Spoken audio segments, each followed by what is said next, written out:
নমস্কার বন্ধুরা, welcome to ST Anik sports. তো ট্রান্সফার নিউজ নিয়েই কিন্তু পুরো মে মাসটা আমরা কথা বলবো। যেরকমটা জানিয়েছিলাম একের পর এক কিন্তু এবার সাইনিংয়ের যেরকম খবর বেরিয়ে আসছে, বেশ কিছু হাই প্রোফাইল প্লেয়ারকে কিন্তু আমরা আগামী সিজনে আইএসএলের মঞ্চে দেখতে পেতে চলেছি।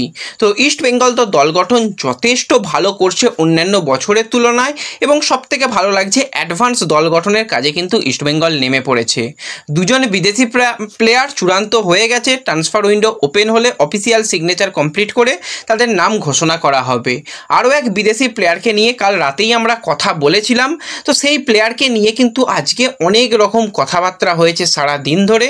তো আমাদের কাছে কি কি আপডেট রয়েছে সেগুলো আমরা শেয়ার করব। সাইনিং কি হয়েছে, কীরকমভাবে তাকে নিয়ে আসা হচ্ছে, কি পরিকল্পনা রয়েছে অস্কারের, এছাড়া ব্রাইটকে নিয়েও কিন্তু একটা ব্রাইট আপডেট শেয়ার করার রয়েছে এই ভিডিওতে। তাই ভিডিও শুরু করার আগে একটাই রিকোয়েস্ট, চ্যানেলে যারা প্রথমবারের জন্য আসছো মনে করে একটু চ্যানেল সাবস্ক্রাইব করে নিও। অনেকেই ভিডিও দেখছো সাবস্ক্রাইব করছো না, ব্যাপারটা ভালো লাগছে না, একটু সাবস্ক্রাইব করো না, তাহলে ভালো লাগবে। এবং আমাদের এটা ফ্যামিলি চ্যানেল, তোমরা খুব ভালোভাবে জানো, আমাদের পরিবারের সঙ্গে যুক্ত হয়ে যেও। তো প্রথমেই আমরা যদি কথা বলি ব্রাইট এনোভাখারেকে নিয়ে, তোমরা রীতিমতন ব্রাইটকে চেনো। লাল হলুদ জার্সিতে কয়েকটা ম্যাচ খেলেই ইস্টবেঙ্গলের নয়নের মণি হয়ে উঠেছে। এখনও প্রচুর ইস্টবেঙ্গল সমর্থক চায় আরও একবার ব্রাইটকে লাল হলুদ জার্সি গায়ে দেখতে, কারণ প্লেয়ারটার বর্তমান বয়স রয়েছে মাত্র 26 বছর। নাইজেরিয়ান সেন্টার ফরওয়ার্ডের প্লেয়ার, লাস্ট খেলছিল কিন্তু আল বিদাত কাতারের একটা ক্লাবে, সেখানেই সে খেলেছিল। বর্তমানে কিন্তু আবার ফ্রি প্লেয়ার রয়েছে, তার মার্কেট ভ্যালু 1 কোটি টাকা। খুব কম টাকায় কিন্তু পুষ্টিকর খাদ্য ব্রাইটকে বলা যায়। সেন্টার ফরওয়ার্ডের সাথে সে কিন্তু সেকেন্ড স্ট্রাইকার, এমনকি রাইট উইং পজিশান থেকেও অ্যাটাকিং পজিশানে সাহায্য করে। তো এই আল বিদাতে খেলা প্লেয়ার এবং একটা সময় আইএসএলে ইস্ট বেঙ্গলে খেলা প্লেয়ারের দিকে কিন্তু আবারও আইএসএলের বেশ কিছু ক্লাব নজরে রেখেছে। লাস্ট ইয়ারও আমরা দেখেছিলাম চেন্নাইয়ের মতন ক্লাব তারা কিন্তু ব্রাইটের ব্যাপারে ইনকোয়ারি করেছিল এবং ব্রাইটকে আনার চেষ্টা করেছিল, কিন্তু তখন একটাই সমস্যা, আল বিদাত কোনোভাবেই ব্রাইটকে ছাড়তে চায়নি। এটাই মূলত কারণ, তা না হলে আমরা লাস্ট যেই সিজনটা চলে গেল সেই সিজনেই আমরা ব্রাইটকে আরও একবার আইএসএলে দেখতে পেতে পারতাম।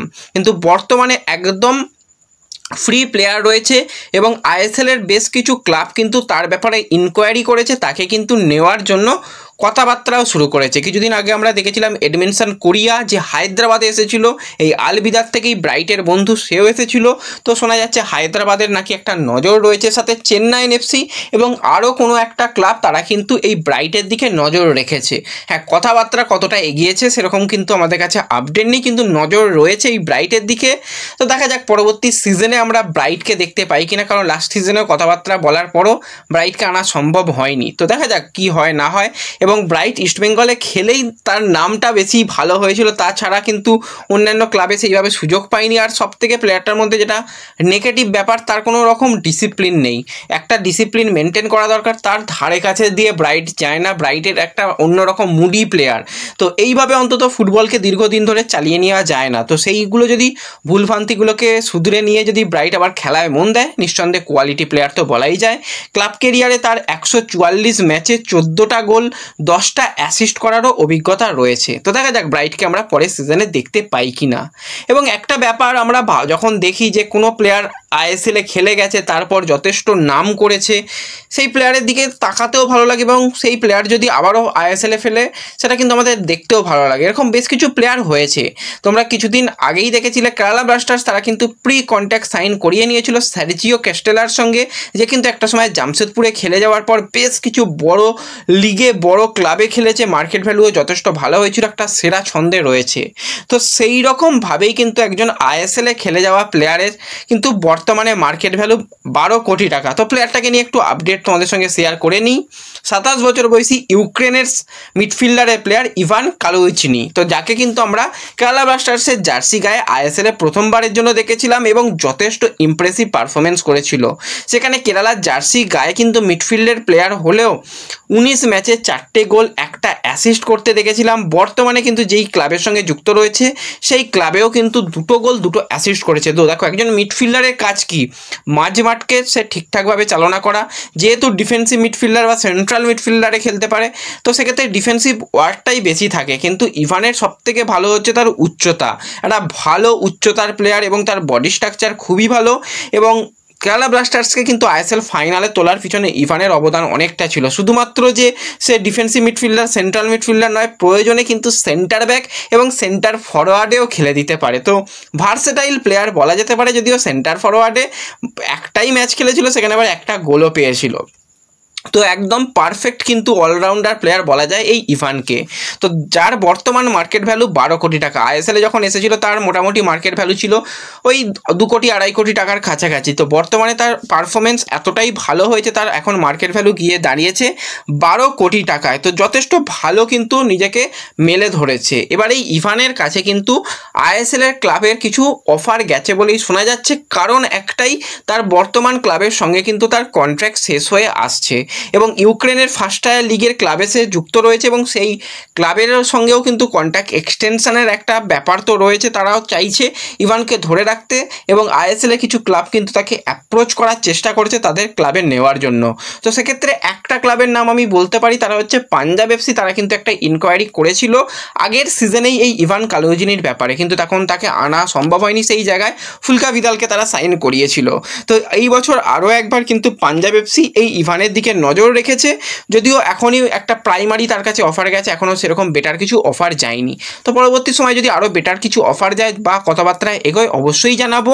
আর এরকম একজন বড় মানের প্লেয়ার এবং বড় মার্কেট ভ্যালুর প্লেয়ার আইএসএলে আসুক এবং তার সেরা ছন্দটা নিয়ে আসুক, তাহলেই কিন্তু একটা আইএসএলটাও দুর্দান্তভাবে জমবে। তো এরপরে আমরা যদি ইস্ট বেঙ্গলকে নিয়ে কথা বলি, বিদেশি প্লেয়ারকে নিয়ে পরে আসছি। প্রথমে একটুখানি অস্কারের পরিকল্পনা নিয়ে কথা বলি। দেখো, অস্কার কিন্তু এই যে সামার ট্রান্সফার উইন্ডোটাকে পুরোপুরি কাজে লাগাতে চাইছে এবং ইমামি তারা কিন্তু অস্কারের সঙ্গে দীর্ঘদিন ধরে বৈঠক করে করে যে ব্যাপারটা ঠিক করেছে যে থাংবয় সিংটো, অস্কার এবং ইমামি মিলেই কিন্তু দল গঠনের কাজ করবে, বাদ বাকি কাউকে অত বেশি নাক গলাতে দেওয়া হবে না।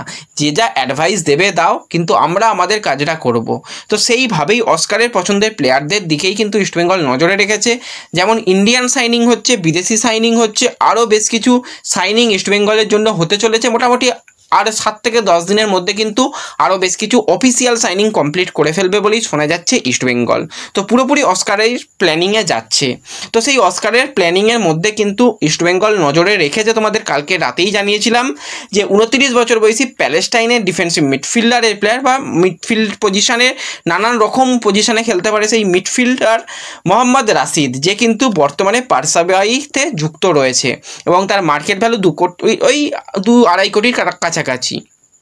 এই প্লেয়ারের দিকে নজর রেখেছে। তো এই প্লেয়ার কিন্তু ইস্টবেঙ্গল ম্যানেজমেন্ট এবং ইমামি ম্যানেজমেন্টের দীর্ঘদিন ধরে পছন্দের প্লেয়ার।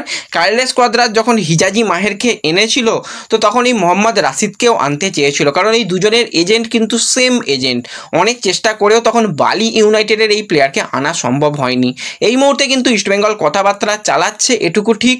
কথাবার্তা হয়তো ভালোর দিকেই এগোচ্ছে, কিন্তু এখনও পর্যন্ত আমাদের কাছে সেরকম কোনো আপডেট আসেনি যে অফিসিয়াল সিগনেচার কমপ্লিট করেছে বা যে সমস্ত পেপার ওয়ার্ক সেগুলো কমপ্লিট হয়ে গেছে। আমাদের কাছে সত্যি এখনও কোনো আপডেট আসেনি এবং এই মোহাম্মদ রাশিদের এজেন্টের সঙ্গেও আমরা আগে কথাবার্তা বলেছিলাম, এখনও তার সঙ্গে কথাবার্তা বলার চেষ্টা করছি। তার দিক থেকেও কোনো পজিটিভ ব্যাপার পাইনি, যেটা আমরা হিজাজি মাহেরের ক্ষেত্রে পেয়েছিলাম যে তার কন্ট্রাক্ট এক্সটেনশন হবে কি হবে না সেই সময় সে জানিয়েছিল, কিন্তু তার কাছ থেকে এখনও সেরকম কিছু পাওয়া যায়নি বা সেরকম আমরা এখনও অফিসিয়াল কিছু আপডেট পাইনি যে এই প্লেয়ারই চূড়ান্ত। নিঃসন্দেহে ভালো প্লেয়ার, উচ্চতাটা তার যথেষ্ট ভালো, তার ডিফেন্সিভ ওয়ার্কের ক্ষমতা রয়েছে। সেন্টার ব্যাকেও কিছু ম্যাচ খেলেছে, যদিও সেটা ট্রান্সফার মার্কেটে শো হচ্ছে না। তোমরা যদি একটু সোপাস করে গিয়ে দেখো, সেখান থেকে বা আরও যদি ডিটেলস যেগুলো আমরা যেখান থেকে চেক করি সেখান থেকে আমরা দেখেছি সেন্টার ব্যাকেও খেলেছে, খেলতে পারে সেন্টার ব্যাকে প্রয়োজন অনুযায়ী।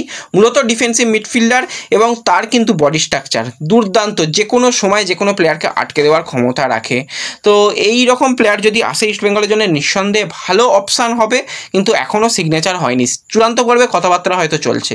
সিগনেচার হয়ে গেলে আমাদের সোশ্যাল মিডিয়া পেজে তোমাদের সবার আগে জানিয়ে দেবো। তার জন্য ডেসক্রিপশন বক্সের লিঙ্ক থেকে টেলিগ্রাম চ্যানেল এবং ফেসবুক পেজে একটু যুক্ত হয়ে যেও, সেখানে সমস্ত লেটেস্ট আপডেট পেয়ে যাবে।